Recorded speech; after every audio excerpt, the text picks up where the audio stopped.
Alors, bienvenue à toutes et à tous. Je poursuis avec cette deuxième vidéo concernant Autopsie de l'héritage de l'évangéliste Luc. Encore une fois, c'est une critique historique. Donc, j'avais mentionné dans la première vidéo que j'y allais avec la thématique deux documents distincts.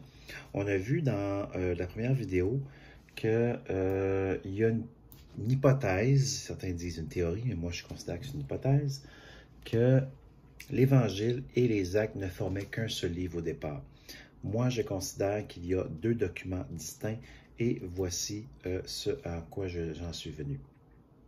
Alors, une autre possibilité, c'est que Luc, comme mentionné dans mon article précédent sur le même sujet, parce que je rédige mes articles également, et en vidéo, vous pouvez le voir aussi dans mes séries. Je ne me souviens pas exactement le nom, mais ça a un lien avec Luc, évidemment. Alors, comme mentionné dans mes vidéos précédentes sur le même sujet, Luc a effectivement rédigé son évangile hâtivement, puis rédigé les Actes des Apôtres à Césarée ou à Rome, alors que Luc, à ce moment-là, accompagnait Paul lors de ses deux longues escales depuis Jérusalem.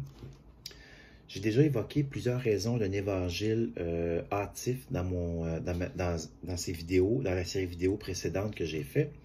Toutefois, il y a un détail scripturaire qui s'ajoute à l'argumentaire. À quelques reprises, Paul parle de son évangile ou selon mon évangile. On l'observe d'ailleurs dans le livre de Romains que Paul a écrit autour de l'an 57 de notre ère. On l'observe à 3 reprises dans ce livre-là. D'abord dans Romains 1:1, Romains 1:15 et ensuite Romains 16, verset 25. Puis une autre citation à ce sujet dans 2 Timothée, chapitre 2, verset 8.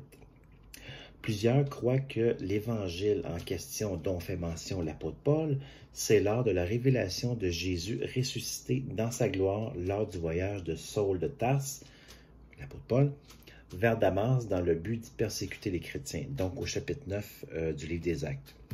Cependant, il est également possible que Paul fasse allusion à l'évangile de Luc, puisque Luc a recueilli tous les témoignages des apôtres qui ont été les premiers disciples et de qui Luc désirait obtenir tous les détails des événements avec exactitude, comme il le mentionne d'ailleurs dans son évangile.